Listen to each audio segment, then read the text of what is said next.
Bismillahirrahmanirrahim. Prabowo Subianto dulu diberhentikan TNI, kini jadi Jenderal Kehormatan Bintang 4. Presiden Jokowi direncanakan menyematkan pangkat Jenderal Kehormatan Bintang 4 kepada Menteri Pertahanan Prabowo Subianto di sela acara rapat pimpinan Rapim TNI Polri di Markas Besar TNI Cilangkap, Jakarta Timur. Juru bicara Kementerian Pertahanan Kemenhan, Dhanil Anzar Simanjuntak, menyebut penyematan pangkat ini berdasarkan surat keputusan Presiden setelah sebelumnya lebih dulu diusulkan oleh Markas Besar TNI. Selain itu, penyematan juga tertuang dalam Undang-Undang Nomor 20 Tahun 2009 tentang gelar tanda jasa dan tanda kehormatan. Pemberian pangkat jenderal penuh kepada Prabowo didasarkan pada dedikasi dan kontribusi Pak Prabowo selama ini di dunia militer dan pertahanan, ujar Dhanil. Namun, rencana pemberian pangkat jenderal kehormatan ini dikhawatirkan disalahartikan sebagai upaya menutupi kontroversi dugaan pelanggaran hak asasi manusia HAM yang membelitnya selama ini.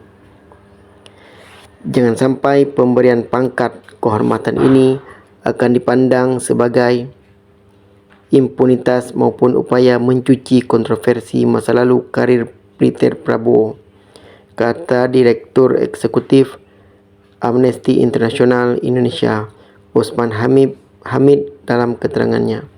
Diberhentikan Prabowo. Karir awal Prabowo di dunia militer sebetulnya berjalan mulus. Berdasarkan catatan kompas.id, lulusan Akademi Militer tahun 74 ini pernah menduduki sejumlah jabatan strategis di lingkungan TNI.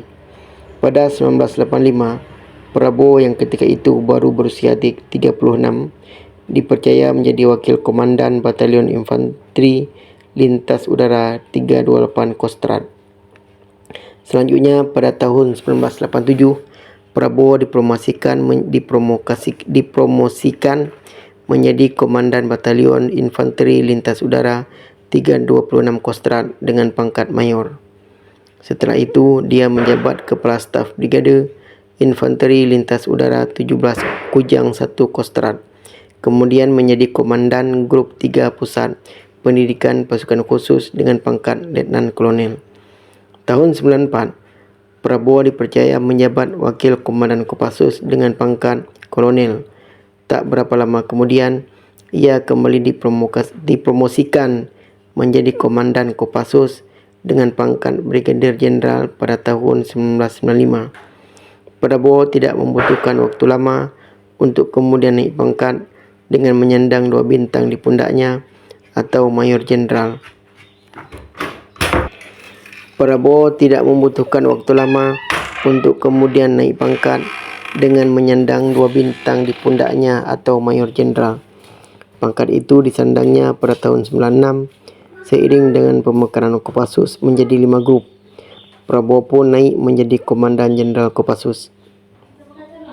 Pada Maret 1998, Prabowo kembali dipromosikan menjadi Panglima Komando Cadangan Strategis Angkatan Darat Pangkostrat, setelah sebelumnya mendapatkan kenaikan pangkat menjadi Letnan Jenderal. Setelah kerusuhan Mei 98 dan lengsernya Soeharto dari jabatan Presiden, Prabowo kemudian dimutasi menjadi Komandan Sekolah Staf dan Komando ABRI di Bandung. Pada 24 Agustus 98, Prabowo Subianto mengakhiri karirnya di dunia militer setelah diberhentikan pensiun dini dari institusi tersebut. Pengumuman pemberhentian ini disampaikan langsung oleh Wiranto yang saat itu menjabat sebagai Menteri Pertahanan sekaligus Panglima Angkatan Bersenjata RI Akabri sekarang TNI. Alasannya, pertimbangan dari Dewan Kehormatan Perwira mengenai penculikan aktivis pro-demokrasi pada masa reformasi. Dengan pemberhentian ini, Prabowo mengakhiri karirnya di TNI dengan pangkat Letnan Jenderal atau menyandang bintang 3 di pundaknya. Setelah pensiun dari militer, Prabowo pergi ke Yordania dan Eropa untuk mengembangkan bisnisnya di luar negeri. Kemudian ia kembali ke Indonesia membangun bisnisnya dengan membeli PT Kiani Kertas yang saat itu diambang kebangkrutan. Nama Kiani Kertas kemudian diganti oleh Prabowo menjadi Kertas Nusantara dan perusahaan itu pun kemudian beroperasi normal.